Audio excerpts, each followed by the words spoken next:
누가복음 2장 34절부터 38절까지 시작.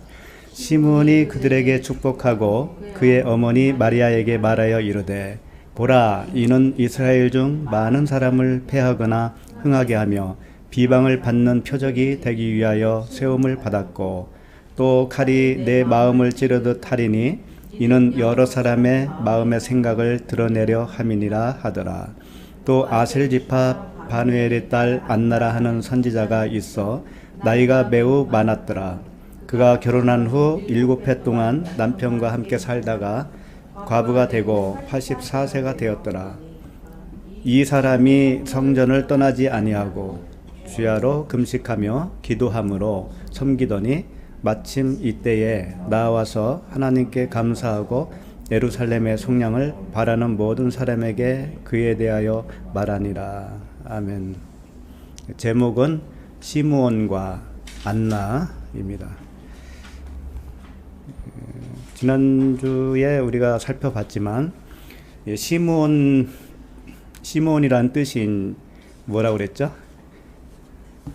드름이라고 그랬어요. 드름. 그렇죠? 시므온, 세메온이라고 되어 있는데 시므온 지파하고 똑같은 이름이에요. 근데 그 요한의 아들 시모나 들어보셨죠? 그 요한의 아들 시몬. 요한의 아들 시몬이 누구예요? 베드로죠, 베드로. 그러니까 요한은 하나님이 은혜를 주셨다라는 뜻이거든요. 근데 그 요한의 아들 시몬이 베드로잖아요. 근데 시몬은 들어야 된다라는 뜻이에요. 듣는다. 시몬은. 그러니까 나중에 베드로의 이름을 페트로라고 이름을 져주잖아요. 원래는 시몬인데. 그러니까 잘 들으면 그리스도의 반석이라고 하는 그 이름으로 바꿔주는 거예요. 반석, 베드로. 그와 같이 오늘 이 시몬이 잘 들었어요. 하나님의 말씀을 잘 들어서 누가 되냐면 안나가 되는 거죠. 이 안나라고 하는 뜻은 은혜라고 그랬죠. 은혜. 한나와 똑같아요. 그래서 예수님을 통해서 예수라고 하는 그 육체가 하는 의미가 무언가를 잘 알면은 그걸 깨닫게 되면 그리스도로 우리가 부활하는 거예요. 그리스도로 부활하는 거예요. 그것을 이 시몬과 안나를 통해서 우리에게 깨우쳐 주고 있는 말씀이에요. 그러니까 오늘 말씀이 길지는 않고 짧지만은 굉장히 여기서 우리가 주목할 만한 그런 내용들이 많이 들어있다라고 하는 거죠. 그래서 주님이 그랬어요. 그 시몬 베드로에게 내가 요한의 아들 시몬이니 장차 게바라 하리라 그랬단 말이에요. 이 게바는 번역하면 베드로다라고 한 거예요. 그리고 이제 오늘 본문으로 다시 들어갑시다. 그 34절 보면은 시몬이 그들에게 축복을 했습니다. 축복이 누구에게 했냐면은 그의 어머니 마리아에게 한 거죠. 예수님의 어머니 마리아에게 축복을 했어요. 그러니까 우리도 누구에게 축복을 하잖아요. 축복이라는 게 뭐예요? 빌 축자잖아요. 복을 비는 거잖아요. 근데 이게 이제 원어로 보면은 율로게오라는 단어거든요. 이게 축복, 남을 위해서 축복하는 거예요. 근데 이 축복이 뭐냐면은 율로게오라고 하는 뜻이 뭐냐면 로고스를 좋은 말로 전한다, 그런 뜻이에요. 하나님의 말씀이 로고스인데 이것을 좋은, 그러니까 복음이죠, 복음으로 말하는 것이 축복이다라는 거죠. 그러니까 우리도 다른 사람에게 축복한다라고 하는 것은 이거밖에 없어요. 복음을 전하는 거, 예, 이게 축복이에요, 이게. 그런데 율로게오라고 하는 이 단어 축복을 히브리어로 구약으로 가면은 뭐라고 하냐면 바라크라고 합니다. 바라크는 복이에요, 복. 하나님이 창조해 놓고 복을 주셨잖아요. 그 복이 바라크인데, 바라크는 무릎을 꿇다라는 뜻이에요. 무릎을 꿇는 게 바라크라는 거, 복이라는 거죠. 그러니까 이런 뜻이에요. 율로게오, 복음을 전한다고 하는 것이 축복인데, 그게 바라크인데, 어떻게 전해야 정확하게 좋은 그 복음을 전하느냐 할 것 같으면 무릎을 꿇는 것을 전하는 것이에요. 무릎을 꿇는 거. 무릎을 꿇는 게 뭐예요? 죽는 거예요, 죽는 거. 주님이 겟세마네 동산에서 무릎을 꿇었던 것처럼 그렇게 십자가에서 죽는 거, 죽고 다시 일어나는 거, 이게 축복이라는 거예요. 이렇게 전해야만이 정확한 그 복음이 되는 거고, 그게 다른 사람을 축복하는 거라는 거죠. 요걸 떠나서 전하면은 다 헛소리 하는 거예요. 축복하는 게 아니에요. 아무리 기도로 이 집 잘 되게 해주세요, 병 낫게 해주세요, 아무리 빌고 빌어도, 금식하면서 빈다고 해도 이게 안 들어가면 안 된다니까. 이게 무릎을 꿇다, 죽어야 된다.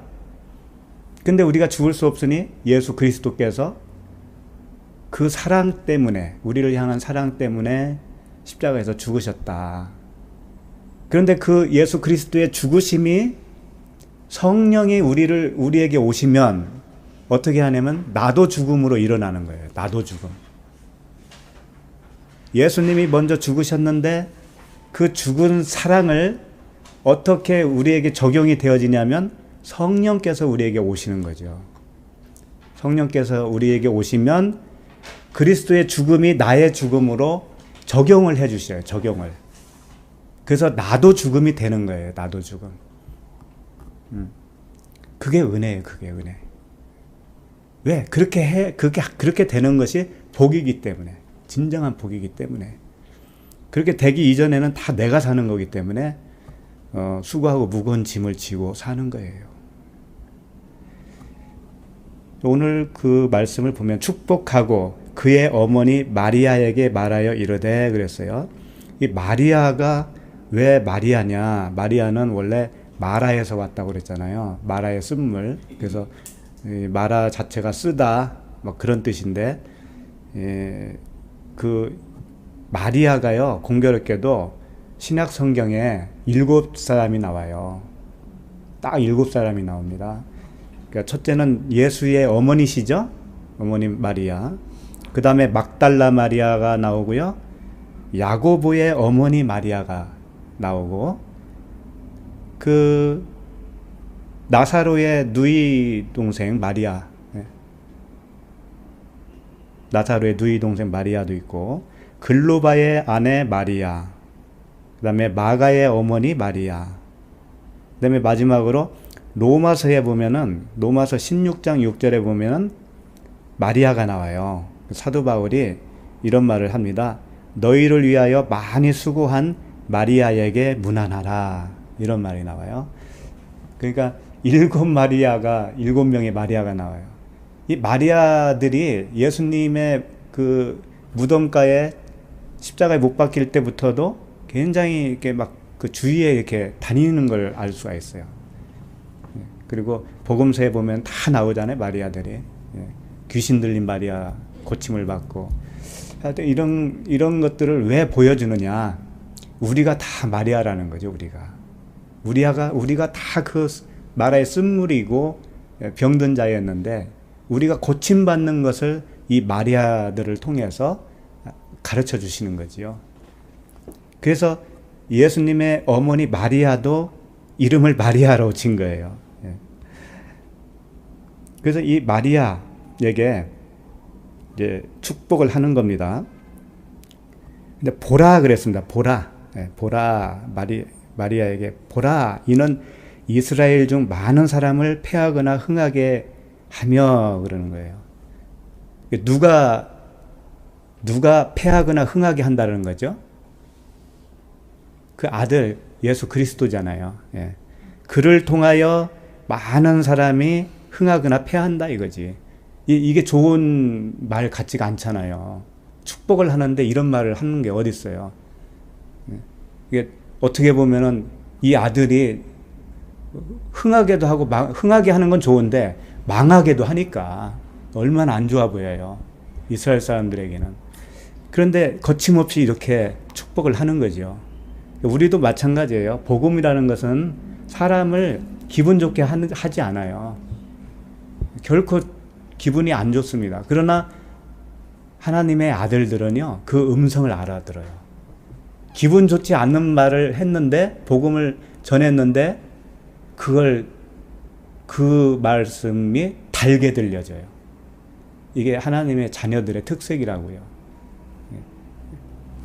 그래서 이제 보라라고 하는 게 이제 전에도 말씀드렸지만 이두라고 그랬어요. 에이돈에서 나왔는데 에이돈은 보다 알다 하고 똑같아요. 보라, 감탄사하기는 한데 보라라는 건 뭐냐면 알아라 이런 뜻도 되는 거죠. 봐라, 이제 알아먹어라 이런 뜻이죠. 알아라. 패하거나 흥하게 한다. 이 패한다고 하는 이 뜻이 단어가 프토시스인데 뭐냐면 완전히 멸망되는 걸 말하는 거예요. 완전히 무너지는 걸 말하는 거예요. 그러니까 이스라엘이 이렇게 완전히 무너지는 한쪽이 있다 이거예요. 그렇게 되는 이스라엘들이 있는가 하면 흥하게 된다. 이 흥하게 된다고 표현했는데 아나스타시스거든요. 이 단어가 이 부활이에요. 부활. 죽었다가 부활한 것이 아나스타시스예요. 이 말을 흥하다라고 이렇게 표현을 한 겁니다. 부활이에요. 죽음에서 일어나는 거죠. 아나는 위로라는 뜻이에요. 아나. 그다음에 히스테미가 이제 세워지다, 뭐 서다 이런 뜻이에요. 그래서 이게 합쳐져서 아나스타시스 이렇게 되는데 위로 똑바로 세워지는 게 이게 부활이에요. 그러니까 원래는 이제 우리가 다 허물과 죄로 죽었으니까 누워 있다가 똑바로 이제 세워지는 거죠. 그게 스타우루스 상에서 그렇게 되는 거예요. 그래서 이 말씀에 대한 이 예언이 원래 이사야서에 있었어요. 이사야서 8장 14절에 보면은 그가 성수와 되시리라. 그러나 이스라엘의 두 집에는 걸림돌과 걸려 넘어지는 반석이 되실 것이며 예루살렘 주민에게는 함정과 올무가 되시리니. 자, 여기 보면은 두 집에는 걸림돌과 걸려 넘어지는 반석이 되실 것이요 그랬잖아요. 예수님이 걸림돌이 된다. 걸림돌. 그래서 이 두 집은 뭐냐면은 그 당시 북이스라엘과 남유다가 이렇게 갈라졌잖아요. 그걸 말하는 거예요. 북이스라엘과 남유다. 이 두 집이라고 표현을 한 거죠. 이 두 집에는 걸려 넘어질 수 있는 반석을 두실 것이다. 이게 올무가 될 것이다.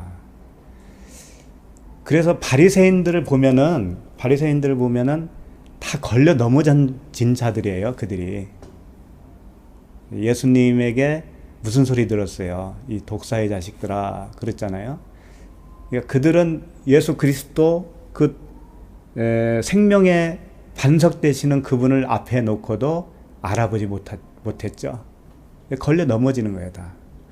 근데 그 중에 걸려 넘어지지 않는 사람들이 있다고요. 그게 누구냐면은 베드로전서 2장 8절에 보면은 이런 말씀을, 그래서 2장 7절부터 읽어보면은 그러므로 믿는 너희에게는 보배이나, 그러니까 믿는 자들에게는 그 걸림돌이 되는 그 돌이 보배가 된다는 거죠.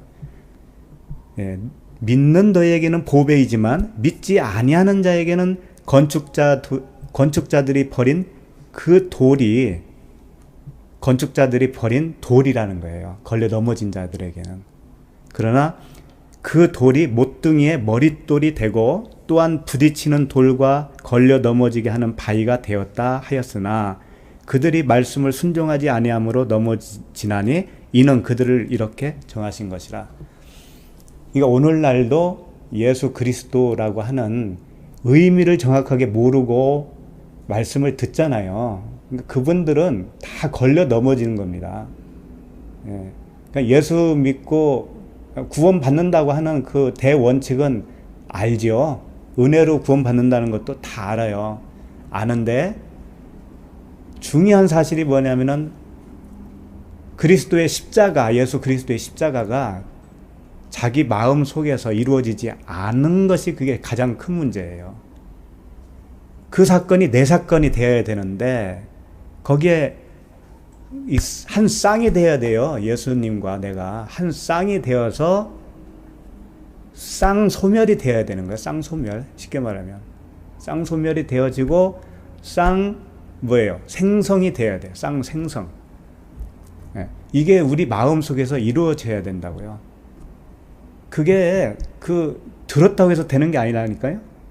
듣는 게 중요해요. 중요한데 그게 내 사건으로 일어나는 어떤 대사건이 있어야 돼요. 그래서 우리를 몰고 가야 하나님이 어느 방향으로 계속 몰고 간다고. 몰고 가서 포기하게 만들잖아요. 다. 그런 거예요. 그게 걸려 넘어졌다고 하는 것은 자기 안에서 일어난 지가 없어요. 일어난 적이 없어요. 그런 일이. 그러나 믿게 된 자들, 그들에게는 그 부끄러움을 당하지 않게 되는 모퉁이의 머릿돌이 된다라고 하는 거예요. 그리스도께서. 그래서 항상 둘로 나눠지는 거예요. 패망을 하거나 아니면 부활을 하거나 둘로 나눠지는 부류가 생기는 거죠. 복음이 떨어지는 곳에는. 그 다음에 34절 보시면은 34절 계속 하는 거죠. 비방을 받는 표적이 되기 위하여 세움을 받았다라고 하는 거죠. 그러니까 예수 그리스도께서 비방을 받았잖아요. 예? 근데 그게 표적이 된다는 거죠. 그게 비방 받는 것 그 자체가 하나님이 세운 정말 머릿돌이 맞다라고 하는 것을 비방을 통해서 표적으로 보여준다는 거예요. 그러니까 우리도 마찬가지예요. 한번 어디 가서 복음을 전해 보십시오. 비방을 받지요. 그게 표적이라는 거예요. 그게 우리에게는 그게 표적이에요. 자, 그러면 35절로 가겠습니다. 또 칼이 이렇게 되어 있죠. 칼은 항상 말씀이라고 보시면 되죠. 예. 칼이 내 마음을 찌르듯 하리니 이는 여러 사람의 마음의 생각을 드러내려 함이니라 하더라. 자, 말씀이 마음을 찌른다 이거죠. 찌르고 여러 사람의 마음의 생각을 드러낸다라는 거죠. 근데 여기에 원어를 보면은 이렇게 되어 있어요. 또 칼이 내 마음을 찌른다 할 때 이 마음 있죠. 이 푸시케로 되어 있어요. 푸시케는 뭐냐면 혼이라고 보면 되죠. 혼. 푸뉴마하고 이렇게 대치되고 있는. 그리고 여러 사람의 마음에 할 때 이 마음은 카르디아예요. 단어들이 틀려. 이게 같은 마음이라고 했는데 첫 번째 마음 푸시케, 그 다음에는 카르디아, 그 다음에 생각을 드러내려 한다고 그랬는데 이 생각은 디알로기스모스라고 하는 거예요. 자, 이 세 가지가 지금 등장하고 있어요. 이게 굉장히 중요합니다. 이게. 그러니까 마음, 혼, 푸시케, 그 다음에 마음, 카르디아, 그 다음에 디알로기스모스, 생각. 다 비슷하잖아요. 혼, 마음, 생각. 이게 구분해내기가 참 어렵잖아요, 이게. 근데 엄연히 이렇게 구분을 해서 표현하고 있어요. 성경은. 우리가 잘 아는 일단 그 히브리서 4장 12절에 보면 하나님의 말씀은 살아있고 활력이 있어 좌우의 날선 어떤 검보다도 예리하여 혼과, 이건 푸시케예요. 영과, 영은 푸뉴마죠. 그다음에 관절과 골수, 찔러 쪼개기까지 하며 또 마음의 생각과 할 때 이 마음이 카르디아. 혼이 아니야 여기서는. 마음의 생각이에요. 그 마음이에요. 카르디아. 그 다음에 생각과 뜻. 생각. 디알로기스모스. 그 다음에 뜻. 하나님의 뜻을 이렇게 분별해준다. 판단해준다. 이제 그런 뜻이에요. 그러면 혼과 마음, 카르디아, 그 다음에 생각, 마음의 생각. 이게 어떻게 다를까요, 이게? 이게 쉽지가 않죠. 근데 일단은 푸시케. 이것은 이 혼적인 그 생명을 말하는 거예요. 그래서 이걸 생명이라고 표현을 잘 안 하고요. 목숨이라고 합니다, 목숨. 근데 예수님이 그랬잖아요. 목숨을 얻고자 하는 자는 잃을 것이요. 이게 다 푸시케예요, 이게. 그러니까 이것은, 이 푸시케는 어떤 존재를 말하고 있어요, 존재. 내가 영적인 존재냐, 혼적인 존재냐, 육적인 존재냐, 그거의 어떤 원천적인 바탕을 설명하고 있다라는 거죠. 근데, 그, 히브리서에 보면은 이 혼을 쪼갠다고 그랬습니다. 그리고 오늘 말씀에도 내 마음을 찌르듯 한다고 그랬죠. 그러니까 이 마음이 푸시케라고 그랬잖아요. 그러니까 말씀이 어디를 찌르냐면은 이 혼을 찌르는 거예요, 혼을. 가장 근본적인 부분이잖아요, 우리의. 그러니까 혼이라고 했을 때 푸시케는 육적인 목숨을 말하는 거예요, 육적인 목숨. 이것은 영적인 생명이 아니에요. 한시적인 육적인 생명이죠. 목숨. 이 목숨을 말씀으로 찔러서 쪼갠다라는 거예요. 그래야 푸뉴마가 거기서 싹이 나온다라는 거예요. 그러니까 그걸 찌르는 거예요. 혼을 찔러요. 예, 찌르고 이 마음, 이제 카르디아 마음과 생각, 디알로기스모스, 이것은 드러내는 거예요. 드러내는 거. 그 말씀이 들어가서 혼을 죽이고 일단은 찌르고 그 다음에 마음과 생각이 드러나는 거예요. 드러나는 거예요. 찌르면 드러나는 거예요. 우리가 찌르면 받으면 드러나게 되어 있어요. 그러니까 우리가 그 말씀으로 찌름을 못 받으면 나의 상태가 드러나지 않기 때문에 나의 상태를 나도 몰라요. 근데 내가 나의 상태를 볼 수 있다고 하는 것 자체는 그 말씀이 내 혼을 찔렀다라는 증거가 돼요. 이게 표적이라고, 이게. 굉장히 중요하죠. 그래서 이제 이 찌르다니니 이는 여러 사람의 마음에 할 때 이 카르디아, 이게 뭐냐면 이렇게 생각하시면 좋겠어요. 혼 푸시케는 육신의 정욕, 근본적인 거예요. 육신의 정욕. 그 다음에 마음 있죠, 마음 카르디아는 안목의 정욕이에요. 왜 그러냐면은 이 카르디아는 마음이라고 표현하면서 그 마음이 뭐냐, 심장이라고 그래요. 심장, 그 중심, 심장. 심장이 멎으면 죽잖아요. 그러니까 마음으로 표현할 때는 그 혼의 중심부를 말하는 거예요. 중심부. 그 중심부가 마음이에요. 그래서 그걸 심장이라고 표현도 하는 겁니다. 그러면 이 중심부 마음이 혼에 있잖아요. 마음은 영에도 마음이 있고 혼에도 마음이 있어요. 그러니까 어디에 붙어 있느냐가 중요한 거야.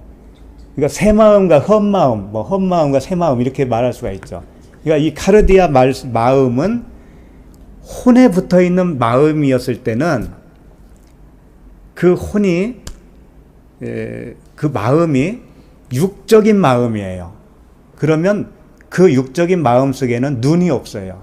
영을 볼 수 있는 눈이 없다고요. 그래서 안목의 정욕인 거예요. 그걸 하나님을 못 보는 게 안목의 정욕이거든요. 하나님을 못 보는 상태. 그러면 생각은 뭐냐? 생각은 뭐냐면 그 마음 중심에서 나오는 어떤 계획이에요, 계획. 그 마음이 혼에 속해 있는 그 마음이기 때문에 혼에 속해 있는 마음에서 나오는 계획이 있어요, 계획이. 그래서 주님이 이런 말을 한 거예요. 여호와께서 사람의 죄악이 세상에 가득한가 그의 마음으로 생각하는 모든 계획이 항상 악할 뿐이다. 네?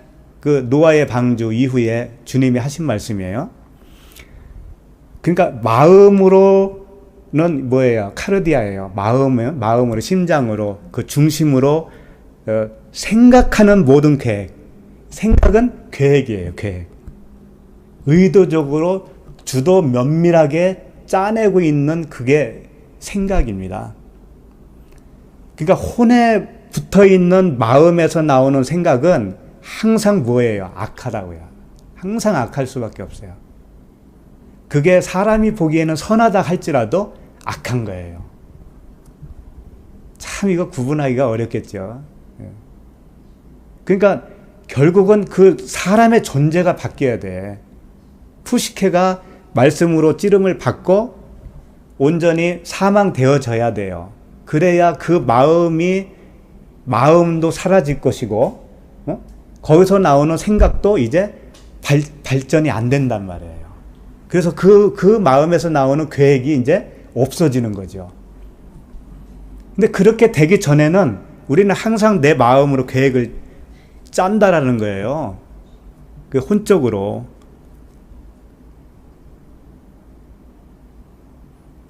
근데 이제 주님이 시편에서 이런 말씀을 하셨네요. 제가 읽어드릴게요. 시편 34장 18절에 보면은 여호와는 마음이 상한 자를 가까이 하시고 이렇게 되어 있어요. 마음이 상한 자가 뭐냐면 혼에 말씀이 찔르니까 이제 그 중심에 있는 마음이 흔들려 버린 거예요. 마음이 이제는 막 죽기 시작하는 거예요. 이제 죽어가는 거예요. 그걸 상했다 그런 거예요. 상했다. 그렇게 되면 어떻게 되냐면 혼이 죽었으니까 그 중심부를 이루고 있는 심장이 숨을 멎었잖아요. 그러니까는 큰일 난 거잖아요. 그러니까 자기를 대체할 무엇을 찾는 거예요. 그게 하나님이죠. 그게 상한 거예요. 상한 마음. 근데 그 상한 마음을 하나님이 가까이 하신다라는 거죠. 그렇게 만들었으니까 하나님 말씀으로. 그리고 중심으로 통해하는 자를 구원하시는도다 그랬는데 이 중심이 뭐냐면 루하고예요. 루하고. 이게 새로운 중심이 생긴 거예요. 마음이 상하니까 그 상한 마음 자리에 무엇가 중심이 생겼냐면 루하고 성령. 성령이 그 마음의 중심을 잃어버린 거예요. 그러니까 푸시케가 말씀으로 찌른바 되어지니까 거기에 푸뉴마가 이제 생성이 된 거잖아요. 그러면 그 푸뉴마가 마음이 되는 거예요. 중심부에 마음이 되는 거예요. 그러면 그 마음이 하는 생각이 있을 거 아니에요. 성령이 생각하는 게 있을 거 아니에요. 그 마음으로 살게 되도록 하나님이 구원하시는 거죠. 그래서 뭐 그냥 쉽게 말하면 겉사람, 옛사람 이렇게 설명할 수 있잖아요. 옛사람, 겉사람이 그리스도와 함께 죽고 그리스도와 함께 부활했다라고 하는 것은 그 루하고 그 중심이 성령의 마음으로 부활했다라고 표현할 수 있는 것이죠. 그래서 이 생각이라고 하는 게 마음 중심부에서 나왔는데 이 생각은 항상 어떤 그 계획을 짜는 거고 계략을 짜는 거고요. 이렇다고요. 우리 생각들은 다 그래요. 계산적이고 다 그렇잖아요. 뭐 그렇다고 해서 밥도 먹지 말고 뭐 직장도 하지 말 그런 얘기는 아닙니다. 그런 건 아니에요. 그런 차원의 얘기가 아니고 하나님과 관계 속에서 그 마음이 어떤 건가 그걸 가장 중요한 거예요. 그게 중요한 거예요.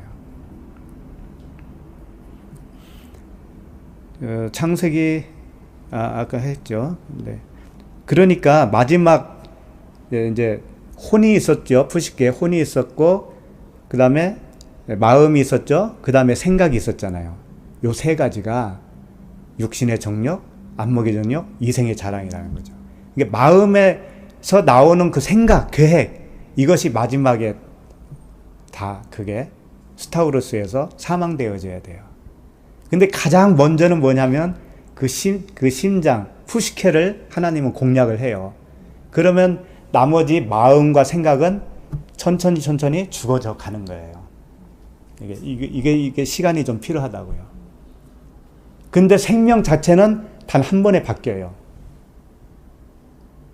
말씀의 칼로 마음의 할례가 일어났잖아요. 그러면 그게 푸시케가 죽은 거라고요. 죽었는데 마음은 여전히 살아 있다고요. 그게 활동을 좀 해요. 한동안. 그 활동을 하니까는 거기서 나오는 생각이 계속적으로 발전을 하죠. 그러나 그건 약해져요. 점점. 그래서 그걸 겉사람이 뭐라 그러죠? 후패. 예. 겉사람이 후패.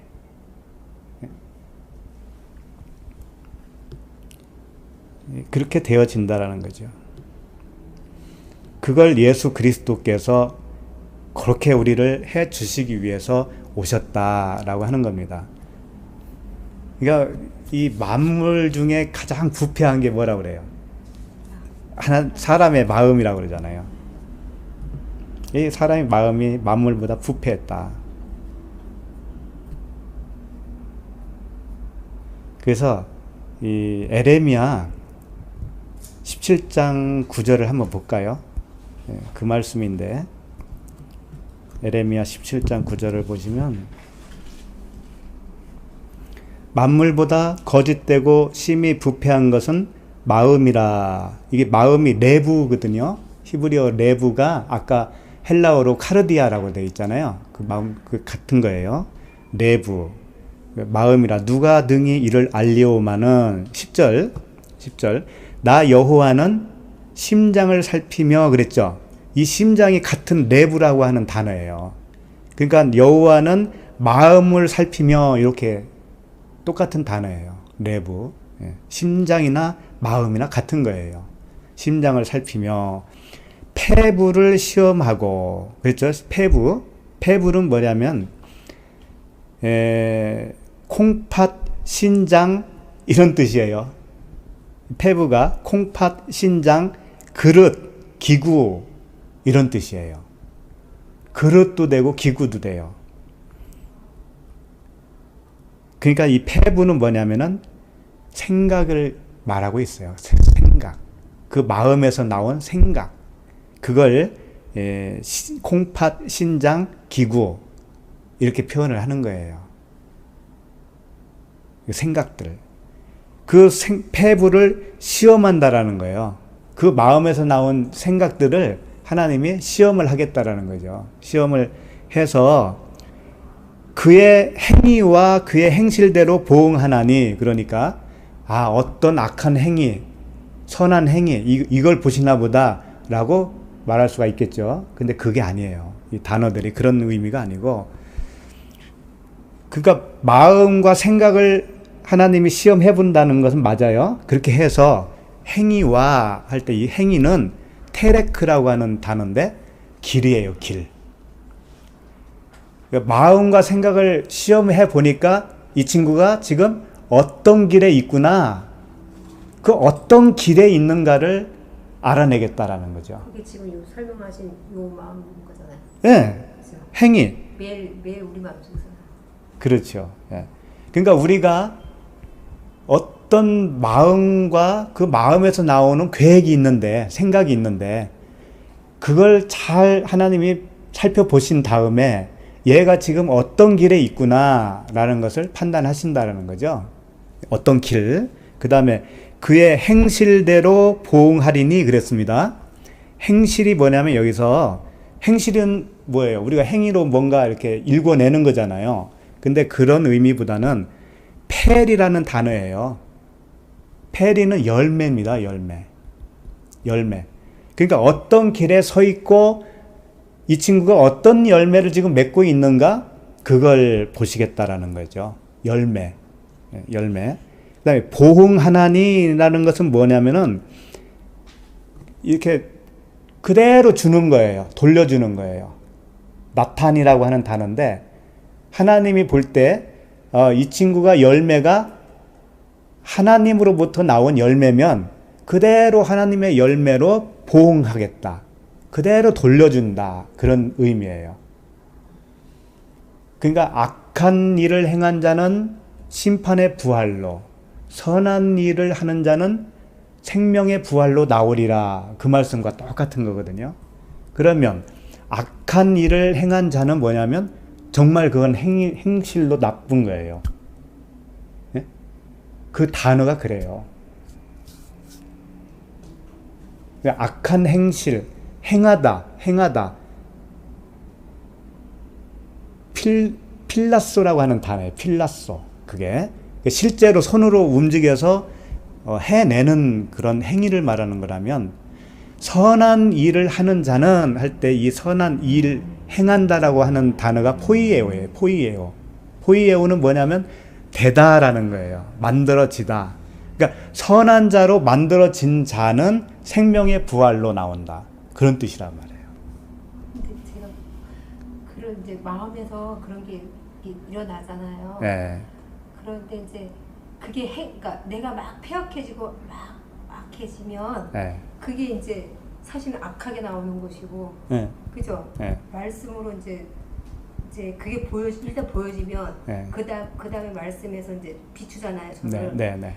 그러면 이제 그때 다시 내 마음에 이제 이렇게 뭐지 평안이고 이게 선 일어났던 것이 다시 예, 가라앉고. 예. 예.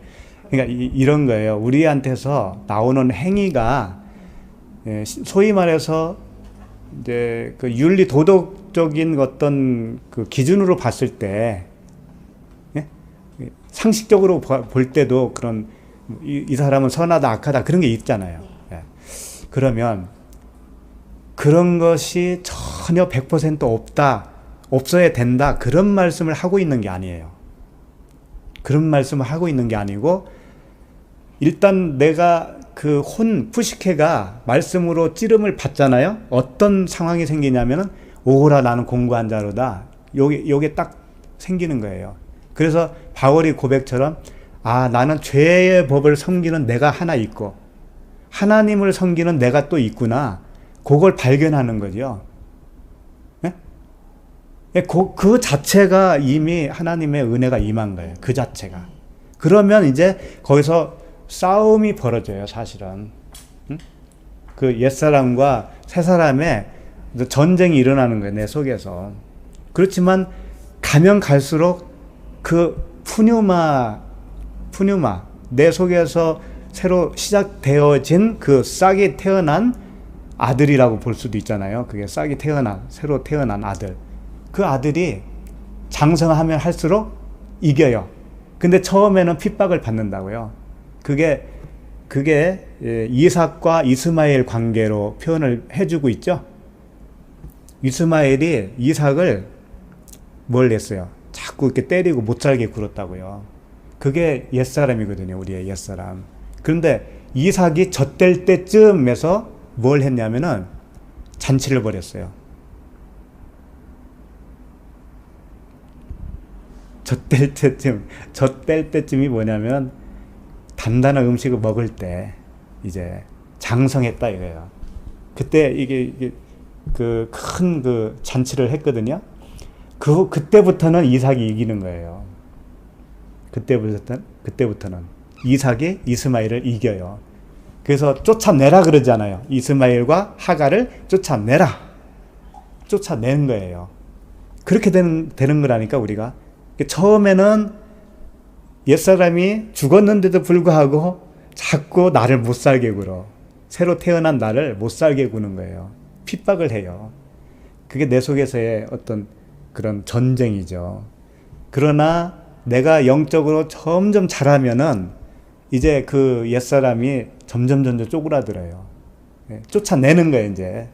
그래서 온전하게 주님과 하나 된 모습으로 살게 되어지는 거죠. 점진적인 게 있는 거죠, 분명히. 다 그렇게 되는 거예요.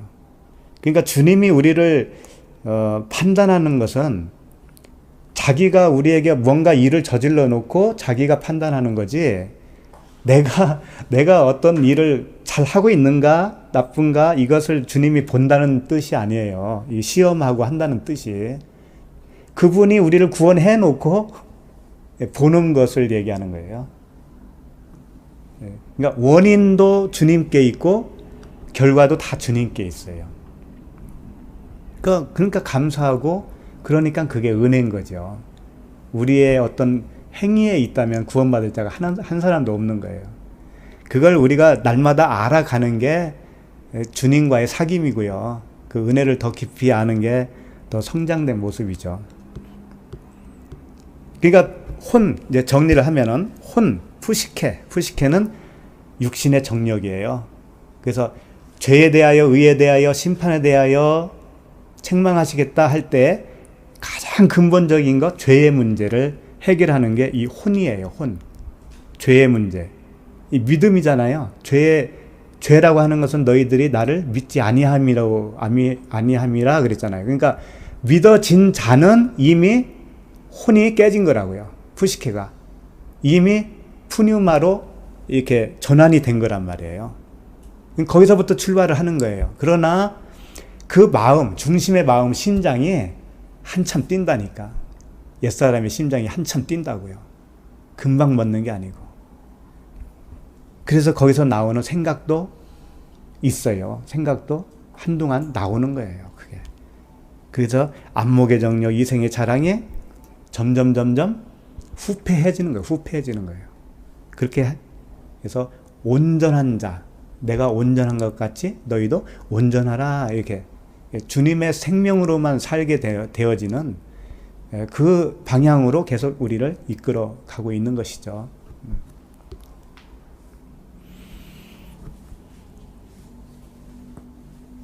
자, 그 누가복음 36절을 보시겠습니다.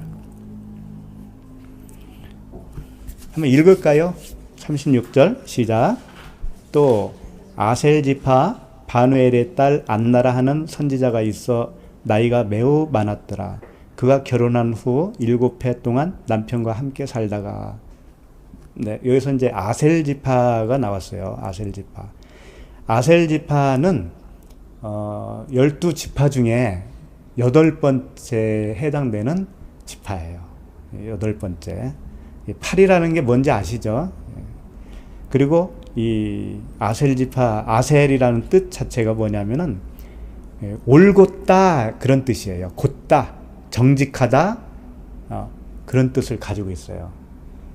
그러니까 지금 이건 나는 길이요 진리요 할 때 이 길, 그리스도의 길을 이 아셀 지파를 통해서 설명하고 있는 거죠. 바른 길을 지금 가고 있는 거예요. 그러니까 아셀 지파, 바른 길을 가고 있는 아셀 지파에 속해 있는 안나가 누구냐면 바누엘이 딸이다 라고 되어 있습니다. 바누엘. 그럼 바누엘은 뭐냐? 바누엘은 파누엘이라고 읽을 수가 있는데, 히브리어로 가면은요 이게 브니엘이 돼요. 브니엘. 브니엘을 헬라어로 읽으면 파누엘이 되는 거죠. 브니엘은 무슨 뜻이냐면 하나님의 얼굴이다, 그런 뜻이에요. 하나님의 얼굴. 그래서 야곱이 약복강에서 그 하나님과 씨름을 하고 나서 고백이 뭐냐면, 그러므로 야곱이 그곳 이름을 브니엘이라 하였으니 그가 이르기를 내가 하나님과 대면하여 보았으나 내 생명이 보존되었다 함이로라. 하나님과 대면하여 보았다라고 하는 뜻이 브니엘이에요. 브니엘인데 이게 뭐가 중요하냐 이거예요. 브니엘이 딸이라고 하는 이 의미가 뭐가 중요하냐 이거죠. 하나님과 대면했다고 그랬잖아요. 그러면 이게 무슨 뜻이냐면은 하나님의 얼굴을 봤다라는 뜻이죠. 그럼 하나님의 얼굴을 봤다라는 건 뭐냐면 하나님의 겉을 봤다라는 뜻이에요. 하나님의 표면을 봤다 뜻이에요. 그게 하나님의 표면. 그러니까 파누엘이라고 그랬잖아요. 파님이 뭐냐면, 파님, 엘은 하나님이니까 파님이 뭐냐면 이런 거예요. 수면 위를 운행하셨다, 성령이. 그럴 때 면이 파님이에요. 그러니까 얼굴이라고 표현했지만 사실은 표면을 얘기하는 거예요. 표면, 하나님의 표면. 그게 뭐예요? 오늘날로 말하면 성경 말씀, 문자적인 성경 말씀이에요. 이게 하나님의 얼굴이에요. 그래서 이 파누엘이 분이엘이에요. 똑같은 건데, 야곱이 하나님과 대면하여 보았으나 라고 했을 때 대면 두자죠. 이게 원어를 보면 파님 이렇게 되어 있어요. 그러니까 겉과 겉이 만났다라는 거예요. 얼굴과 얼굴이 만났다. 야곱의 얼굴과 하나님의 얼굴인데 그게 표면으로 만났다, 그런 뜻입니다. 이게 그렇게 보았으나 생명이 보존되었다, 이제 그런 뜻이에요.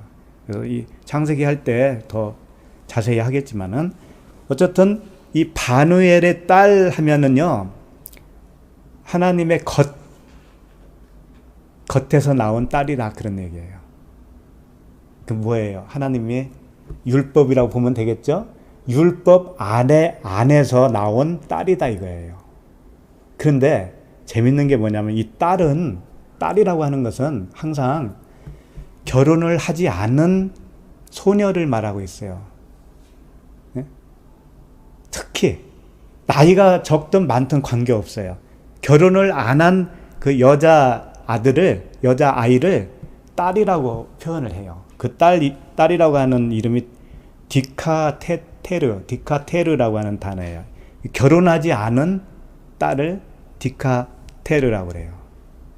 어떤 의미를 가지고 있냐면은 율법에서 나왔는데 결혼을 안 한 거예요. 누구와 결혼 안 했냐면 율법과 결혼을 안 한 거예요. 그러니까 좋은 거죠. 좋은 거예요, 이게. 그러니까 이런 말이 있잖아요. 예루살렘의 딸들아, 이런 말을 해요. 예수님이. 예루살렘의 딸들아, 나를 위하여 울지 말고 너와 네 자녀를 위하여 울라, 그랬어요. 그럼 예루살렘의 딸들아 하면은 결혼하지 않은 순수한 하나님 그리스도를 기다리고 있는 자들을 얘기하는 거예요. 그러니까 이 안나가 몇 년 동안은 남편들과 살았다겠죠? 7년 동안. 그렇죠? 7년 동안은 남편과 살았는데 남편과 살다가 이제 끝나니까는 딸이 된 거예요. 그때 딸이 된 거예요. 왜? 결혼을 안 해야 딸이니까. 처음에는 남편이 있었단 말이에요. 우리도 다 마찬가지입니다. 처음부터 남편이 없는 남편은 하나도 없어요. 근데 딸이 됐다라는 건 뭐냐면 그 남편과 헤어졌다라는 거죠. 예? 사마리아 여인이 그 6번째까지 갔잖아요. 남편. 6번째 남편을 데리고 같이 살았는데 예수님이 그게 네 남편이 아니야 그러잖아요. 그와 같이 남편이 있어요. 원래 우리가 있는데 이제 은혜로 말미암아서 그 남편은 가짜 남편이구나 라고 하는 것을 깨닫는 순간, 그게 이제 7년간이라는 거죠. 7년. 그렇게 되면 도로 딸이 되는 거예요. 딸이. 그래서 예루살렘의 딸들아 할 때 그 율법에서 나온 자들을 말하고 있는 거예요. 나온 자들이 새 신랑을 간절히 기다리고 있는 그 상태에 있는 사람들. 그러면 안나가 바누엘의 딸이란 말이에요. 딸은 남편이 없습니다. 예. 자, 그러면 이런 말이 있습니다. 딸이라고 하는 단어가 복음서에 굉장히 많이 나와요. 그러니까 이 의미를 알고 봐야 돼요. 그냥 뭐 딸이니까 딸이지. 그래서 이제 많은 딸들이 나오는데 그 12의 혈류병을 가지고 있었던 그 예수님의 옷자락만 만져도 낫겠다 한 그를 향해서 주님이 뭐라고 했냐면 딸아 두려워하지 말아라 그랬다고요. 그게 뭐 예수님의 딸이에요? 딸아 두려워하지 말고 안심해라 그랬다니까. 내 믿음이 너를 구원하였다 이래요. 그리고 귀신 들린 딸도 있었고요. 회당장 야이르의 딸이 있죠. 그 다음에 18회 동안 귀신 들렸다가 꼬부라진 여자가 나와요. 귀신 18회, 18년 동안 귀신 들려가지고 아주 몸이 막 꼬부라졌어. 그 여자에게 뭐라고 하냐면은 주님이 아브라함의 딸이다 이렇게 표현을 해요. 아브라함의 딸이다. 딸이 되어야 돼요. 우리가 남편 든 아내가 되면 안 돼요. 그래서 주님이 이런 말을 했잖아요. 제일 먼저 무슨 말씀하셨냐면은 내가 온 것은 사람이 그 아버지와 딸이 그 어머니와 며느리가 시어머니와 불화하게 하려 함이니 그랬단 말이에요. 이게 다 이 딸과 어머니가 불화한다고 그러잖아요. 이 어머니는 항상 말씀이에요. 언약이에요, 언약. 그런데 두 언약이 있단 말이에요. 한 언약은 누구예요? 사람 이름 한번 생각해 보세요. 갈라디아서 보면 이건 두 언약이다. 아브라함에게 두 아내가 있는데 이건 두 언약이다 그러잖아요. 하나는 하갈, 하나는 사라라고 그랬잖아요. 그러니까 싸우는 어머니는 누구겠어요? 하갈. 네? 하갈이에요. 그것은 땅에 있는 예루살렘의 언약이고 사라는 하늘에 있는 예루살렘의 언약이에요. 그게 복음이죠. 그러니까 첫 번째 어머니와 싸워서 딸이 어머니와 헤어져야 돼. 그렇게 되면은 진짜 딸이 되는 거예요. 새 어머니를 얻는 거예요. 새 어머니는 누구냐면 위에 있는 예루살렘 사라. 그 복음, 진리, 은혜 그것이 새로운 어머니가 되는 거예요. 어려워요? 어려운 거 하나도 없죠. 그래서 주님이 이런 말씀도 하신 거예요. 아이 베지 않는 자가 복된 거예요. 그러니까 아이 벤 자와 젖을 먹이는 자가 화가 있으리라 그랬죠. 마지막 때. 그게 무슨 얘기냐면 그게 바로 하갈의 이야기예요. 그게 하갈처럼 임신을 하면 안 된다 이거예요. 젖을 먹이면 안 된다 이거예요. 그런 자는 화가 있다라는 거죠. 그래서 이 아이 베지 않은 딸이 되어야 된다. 그런 그 복음으로 일관해서 성경은 말씀하고 있어요. 그러니까 얼마만큼 우리가 이 하나님과의 관계 속에서 이 말씀이 얼마만큼 중요한가, 그게 여실히 보여주고 있다니까요. 늘 하는 말씀이 그거니까. 정리를 하면 그리스도와 결혼을 하려면 표면적인 말씀, 그 율법이죠. 율법의 그 남편이 잃어버려야 돼요. 내 속에서 잃어버려야 돼. 다 떠나보내야 돼요. 그래서 진짜 신랑 되시는 그분을 기다리는 거예요. 기다리는 딸이 되어야 돼요. 그게 이제 등불을 준비한 신부죠. 이것이 하나님의 은혜로 되어진다는 거예요. 이 과정이 다. 그렇게 해서 우리 모두에게 그런 은혜가 임하게 될 줄로 믿습니다. 자, 누가복음 2장 36절 또 조금 더 보시면 안나라 하는 선지자, 바누엘의 딸 안나라 하는 선지자, 안나는 그 은혜라는 뜻이에요. 지난주에도 말씀드렸죠. 그리고 선지자, 프로페티스라고 하는데 여선지자예요. 그러니까 예언자라는 뜻입니다. 그러니까 안나 선지자는 벌써 이 예언을 할 수 있는 사람이에요. 이 사람이 나이가 매우 많았더라 이렇게 표현을 하고 있어요. 나이가 실제로 많기는 많죠. 결혼한 남편과 헤어진 지 84년이 지났으니까. 그렇지만은 나이가 매우 많았다라고 하는 것은 사실 그런 의미가 아니고요. 예, 그리스도의 장성한 분량에까지 자랐다라는 측면으로 보셔야 됩니다. 이게 실제 나이하고는 관계없는 이야기예요. 그래서 우리가 잘 아는 그 말씀을 하나 좀 봤으면 좋겠어요. 요한복음 21장 18절 잠깐 보세요. 요한복음 21장 18절에 보시면 우리가 잘 오해하기 쉬운 그런 말씀이에요.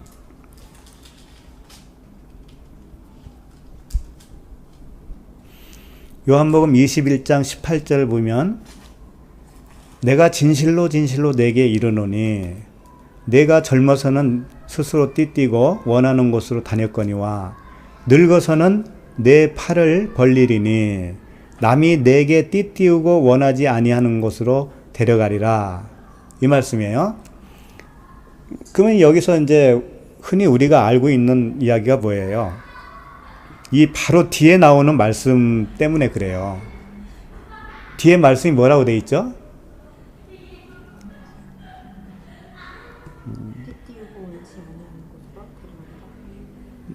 그 베드로의 죽음을 설명한다라는 말씀이 있죠. 그 뒤에 읽어보시면. 그러니까 어떠한 죽음으로 하나님께 영광 돌리는 거에 대해서 주님이 이렇게 표현했다라는 거잖아요. 그래서 많은 추측들을 해요. 베드로가 이제 영화도 있잖아요. 그 거꾸로 십자가에 매달아 죽었다. 뭐 그게 뭐죠? 이름이? 영화.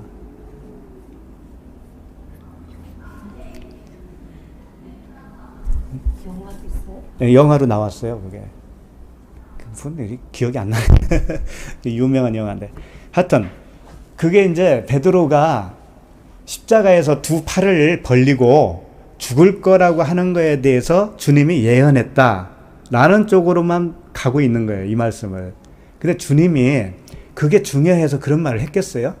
베드로가 십자가에 못 박혀 죽을 거라고 하는 것을 말씀을 하신 거라면 왜 다른 사람 이야기는 왜 안 해요?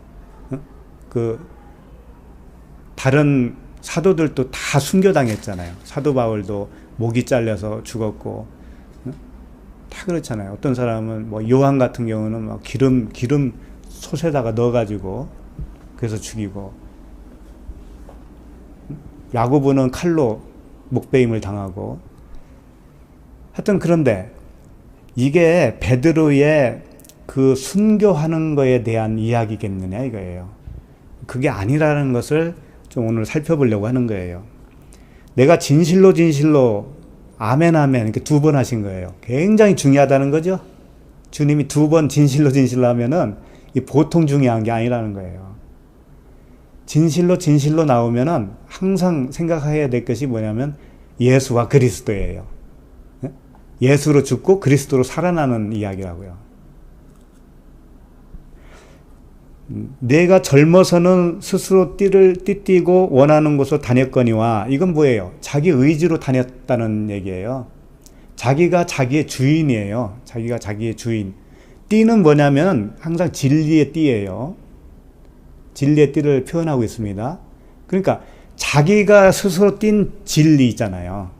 이게 맞겠지, 이게 하나님의 뜻이겠지 하면서 자기가 스스로 하는 거예요. 이게 젊었을 때는 그렇게 한다 이거죠. 처음에는 그렇게 해요. 십자가에서 온전히 자기의 뜻이 박살나기 이전에는 다 그렇게 한다고요. 우리가 하나님 믿으면서도 복음을 들어도 그래요. 그렇게 되는데 늙어서는, 베드로가 늙어서는 그렇게 된다는 얘기잖아요. 근데 이 늙었다고 하는 것은 실제로 나이가 많아지면 그렇게 되겠다라는 의미보다는 어느 시기가 있다라는 거예요. 그 시기가 뭐냐면 내 팔을 벌리리니 남이 내게 띠띠우고 원하지 아니한 곳으로 데려가리라. 그러니까 늙었을 때가 어떤 때냐면은 남이 너를 띠를 띄우고 원하지 않는 곳으로 데려가겠다 그런 얘기죠. 그때죠, 그때. 그런데 여기서 팔을 벌리리니라고 하는 단어가 잘못된 번역이 된 거예요. 이게 뭐냐면 팔로 번역을 하면 안 돼요. 이게 케이르라고 하는 단어예요. 케이르라고 하는 단어가 신약 성경에 한 160번 이상 나와요. 160번 이상 나오는데 이 팔이라고 번역을 한 것은 여기 딱 한 번밖에 없어요. 이 사람들이 이걸 번역을 할 때 손인데 팔로 번역을 한 거예요. 다 손이에요, 손. 케이르라고 하는 단어는 손이에요. 100% 손이라고. 그런데 팔이라고 왜 번역을 했을까요? 순교로 얘기를 해야 되니까. 순교, 십자가에 달릴 그 순교자의 모습을 그려야 되니까 팔로 여기서 번역을 했다니까요. 너무 잘못 번역을 한 거예요. 팔이라고 하는 단어는 따로 있어요. 그게 뭐냐면은 이 브라키온이라고 하는 단어예요. 이게 팔이에요. 브라키온. 누가복음 1장 51절에 보면 그의 팔로 힘을 보이사 마음의 생각이 교만한 자들을 흩으셨고, 이렇게 표현할 때 이 팔이라고 하는 것은 브라키온이에요. 하나님의 능력을 표현하는 단어거든요. 근데 이 손은 뭐냐면은 케이르라고 그랬죠. 케이르는 카스마라고 하는 단어와 케이문이라고 하는 단어가 합성이 돼서 나온 단어예요. 케이르. 그러면 이게 한글 번역으로 하면 어떻게 되냐? 카스마가 무슨 뜻이냐면 입을 벌리다라는 뜻이에요. 입을 벌리다. 그리고 이 케이몬이라고 하는 단어는 퍼붓다라는 뜻이에요. 그러니까 이걸 다 합치면 어떻게 되냐면 입을 벌려서 퍼붓는 거예요. 무엇인가를 퍼부어요. 이게 손이라는 거예요. 손. 그럼 생각을 해보세요. 손이 뭔가를 퍼붓는다. 손은 항상 하나님의 의로운 손, 아니면 왼손, 오른손, 왼손 할 때 그 손이잖아요. 이 손이 뭐냐면 이 손 자체가 하나님의 말씀이에요. 예. 복음을 퍼부으면, 입을 벌려서 복음을 퍼부으면 그게 의로운 오른손이 돼요. 근데 왼손, 버려질 거, 왼손으로 퍼부으면 그건 잘못된 거죠. 율법의 행위죠. 예? 그러니까 이 손은 뭐냐면은 복음을 전하는, 복음을 얘기하는 거예요. 복음 자체를. 그러면 손을 벌린다고 되어 있는데 이 벌린다라고 표현을 하면 안 돼요. 여기서도. 벌리는 게 아니고 에크테이노라고 하는 단어인데 항상 내밀다라고 표현을 했어요. 다 살펴봐도 그래요. 내밀어요. 아니면 뻗다, 손을 뻗다, 손을 내밀다, 이런 뜻이라고요. 그러니까 팔을 벌리리니라고 하면 안 되고 손을 내밀어 이렇게 번역을 해야 돼요. 정확하게 하려면. 그러니까 손을 내미는 행위가 뭐냐면 손은 복음을, 입을 벌려서 퍼붓는 거죠. 입으로 복음을 전하는 거예요, 손이. 그럼 내밀어는 뭐겠어요? 그걸 하는 행동을 얘기하는 거잖아요. 그러니까 안수라고 했죠. 안수. 그게 그 케이르예요. 안수. 그러니까 이게 무슨 뜻이냐면은 늙어서는 이라고 할 때 복음을 온전히 복음화되면, 베드로 자신이 복음으로 존재가 바뀌어버리면 그때는 어떻게 되냐면은 그 복음을 손을 내밀어 전할 수 있다라는 거예요. 그러면 전할 때가 되면 어떻게 되냐면은 남이 내게 띠띠우는 것이고 네가 원치 않은 곳으로 데려간다라는 거죠. 그럼 남이 누구겠어요? 하나님이시잖아요. 하나님이 진리의 띠를 띄워주셔서 이제 베드로의 뜻으로 살지 않고 하나님의 뜻으로, 베드로의 뜻은 없어지고 하나님의 뜻으로 너를 데려갈 거야. 그런 말씀이라고 이게. 그러면 뒤에 가서 이게 어떻게 어떤 죽음으로 하나님께 영광 돌리는 거에 대해서 하신 말씀이라고 했단 말이에요. 그건 어떤 뜻이겠어요? 베드로가 온전히 다나토스의 죽음을 얘기하는 거예요. 십자가의 죽음을 통과했다. 통과하는 그 죽음을 설명했다라는 거예요. 무슨 여기서 사람한테 잡혀서 순교하는 그런 얘기를 하겠어요. 한 번도 그런 얘기 한 적이 없습니다. 순교는 그래서 우리가 다나토스의 죽음, 내 속에서 십자가에서 사람 육신의 생각이 다 달려서 죽는 그 혼이 말씀에 의해서 박살나는, 죽어버리는 그게 순교예요. 그러니까 이것은 베드로가 어떻게 변해서 어떻게 복음을 전하는 것인가를 왜 손을 내밀어 이렇게 표현을 하냐면요. 손이 몇 손가락이에요? 10손가락이에요. 열 마디 말씀이에요, 이게. 쉽게 말하면.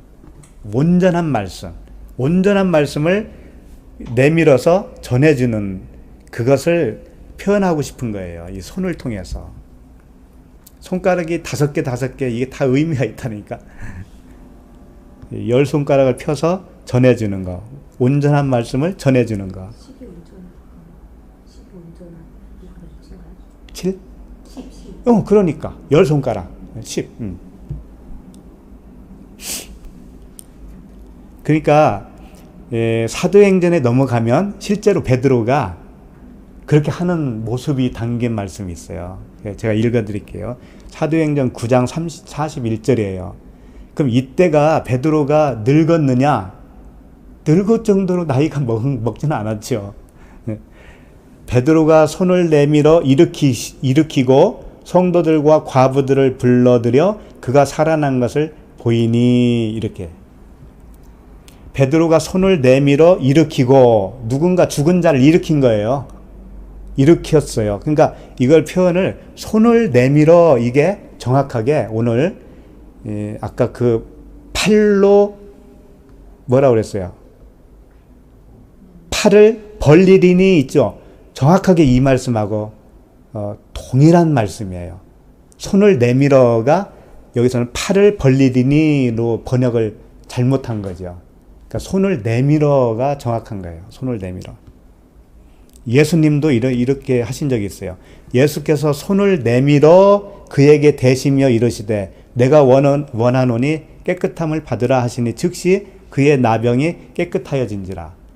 그러니까 예수님도 손을 내밀어, 이게 똑같은 말씀이에요. 똑같은 단어들을 사용하신 거예요.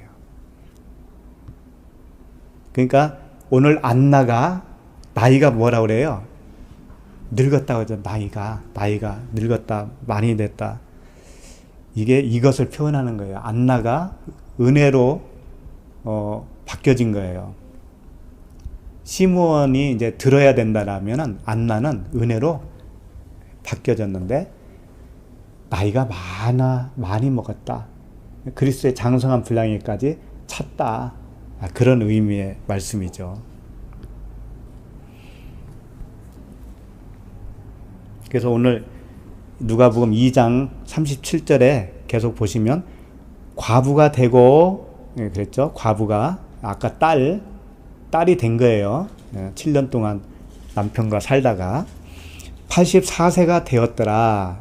이 사람이 성전을 떠나지 아니하고 주야로 금식하며 기도함으로 섬기더니, 84세는 뭐예요? 열이 8번 됐다, 그런 얘기예요. 온전한 열을 8번이나 지난 거예요.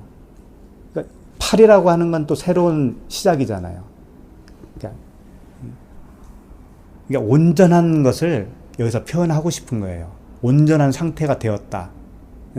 내가 온전하니 너희도 온전할지니라 할 때 그 온전한 수준까지 안나가 되었다라고 하는 거예요. 그러니까 예언자라는 명칭이 붙잖아요. 선지자라는 명칭이 붙잖아요. 이렇게 된 걸 말하는 거예요. 그럼 4는 뭐예요? 4는 항상 땅이 이제 동서남북이잖아요. 광야라고 돼요. 광야 교회. 그 광야 교회의 완성을 말하는 거예요. 광야 교회의 완성이 되면 그게 땅의 온전함을 이룬 거예요. 그럼 그게 성전이 되는 겁니다. 하늘의 성전이 되는 거예요. 그러니까 그렇게 다 채워진 거예요. 안마는. 그걸 말하고 싶은 거죠. 4세가 되었더라고 그랬는데 84세가 아니고 84년입니다. 에토스라고 하는데 년, 몇 해 이런 뜻이에요. 84년이 남편과 헤어져서 84년이 된 거예요. 그러니까 실제 나이를 계산한다면 그 당시는 이제 결혼을 좀 일찍 했다 그러니까 15살 정도 했다면은 105살 뭐 그게 돼요. 103살, 4살, 5살 뭐 이렇게 될 거예요. 그러니까 온전한 기간이 되었다라고 하는 것을 이렇게 표현해 주고 있는 겁니다. 그리고 이 사람이 성전을 떠나지 아니하고 주야로 금식하여 기도함으로 섬기더니 그랬습니다. 여기서 이제 성전을 떠나지 아니하였다라고 하는 것은 마음 성전이 되었으니까 떠나갈 일이 없는 거죠. 주야로 금식했다. 이것은 이제 더 이상 그 땅에 있는 말씀, 땅에 지어진 그 겉에 있는 예루살렘의 말씀이 아니다 이거예요. 시내산의 말씀이 아니다 이거예요. 이게 시내산에서 주어진 모세의 율법이 아니라 그리스도로 온 은혜와 진리의 말씀만 먹고 있다라는 뜻이에요. 율법 금식이죠. 예. 그런 상태예요. 어떻게 84년 동안 주야로 금식을 하겠어요. 예. 그리고 기도함으로 섬겼다고 되어 있는데요. 이 기도가 보통 기도는 프로시쿠마이라고 되어 있잖아요. 근데 여기는 데에시스라고 하는 단어거든요. 데에시스, 이건 기도라기보다는 기도는 기도예요. 근데 간구하다라는 뜻을 가지고 있어요. 기도와 간구로 너희 구할 것을 감사함으로 하나님께 아뢰라 할 때 그 간구예요. 간구. 근데 이 성경을 다 이렇게 면밀히 보면은 간구라고 하는 이 단어는 어디에 썼는가를 잘 보시면은 어디에 썼냐면 구원에 관한 간구예요. 구원에 관한 간구. 자기의 구원 내지는 다른 이웃, 다른 성도, 다른 친구들에 대한, 다른 가족에 대한 이 간구, 구원의 간구를 할 때 이 데시스라고 하는 단어를 쓰더라는 거예요. 그러면 주야로 금식하며 기도했다고 했는데 섬기더니라고 하는 말씀 있잖아요. 이게 뭐냐면 기도로 계속 우리는 이제 어떤 그 행위를 이렇게 상상하게 되잖아요. 우리가 그렇게 해왔기 때문에 금식 기도, 뭐 철야 기도, 새벽 기도 그런 거 많이 했잖아요. 그러니까 그런 기도의 모습을 생각하는데 이것은 그런 기도의 모습을 상상하면 안 돼요. 이 기도는 기도로 되었다라는 뜻이에요. 기도로 된 거예요. 그 존재가. 그러니까 내 집은 만민이 기도하는 집이다라고 그러죠. 성전은. 근데 그 성전 안에 들어가서 기도하는 그 집이라는 뜻보다는 그 성전 자체가 기도라는 뜻이에요. 성전 자체가. 그러니까 내 존재가 기도라고 하는 존재로 되어져 있는 상태예요. 그러니까 항상 간구하고 있는 상태인 거죠. 따로 시간을 이렇게 만들어 놓고 기도를 한다든가 그런 기도의 행위를 이야기하고 있는 게 아니에요. 근본적으로 너의 존재가 이것을 원하고 있다라는 거예요. 그 생명되는 것을 자신은 이제 이미 됐으니까 그렇지 못한 사람에 대한 그 안타까움이 있을 거 아니에요. 그 자체가 기도인 거예요.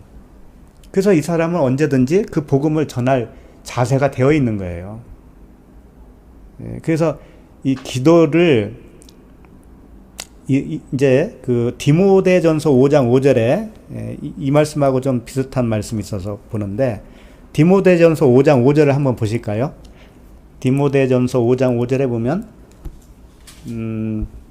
참 과부로서 외로운 자는 그랬습니다.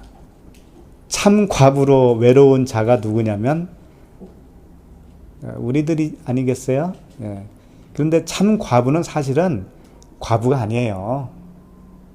내적으로는 그리스도와 결혼한 상태예요. 그러니까 이 참 과부는 외로운 과부로서 외로운 자는 이 세상적으로는 외로워요. 외롭죠? 외로운 자는 하나님께 소망을 두어 주야로 항상 간구와 이 간구가 데시스 아까 그 단어 같은 단어예요. 간구와 기도를 하거니와 이렇게 되어 있죠. 간구와 기도는 프로슈케 이렇게 돼요. 프로슈케 프로슈코마이에서 나온 단어예요. 간구 데시스와 프로슈케를 한다라고 되어 있죠. 하거니와 이 한다라고 하는 단어 자체가 뭐냐면 프로스메노라고 하는 단어인데 이게 어떤 한 장소에 머물다라는 뜻이에요. 한 장소에 머물다. 기도로 머무는 거예요. 내 마음 성전에 내가 한 장소로서 기도로 머문다라는 거예요. 기도로 함께 한다라는 뜻이에요. 그러니까 기도에 어떤 기도하는 거 좋아요. 우리가 하는 거 하지 말라는 얘기가 아니고 그런 그 기도의 원함이 뭔가, 기도의 그 본질이 뭔가를 아는 사람은 항상 기도하고 있는 거예요.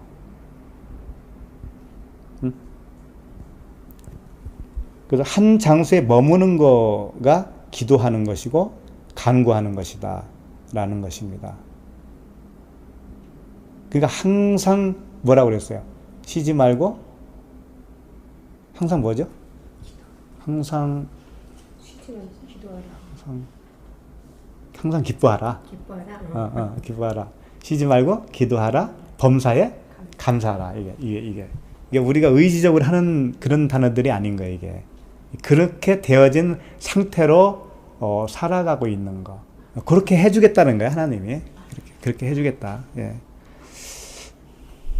이제 마지막 38절 이게 보겠습니다. 38절 누가복음 2장 38절.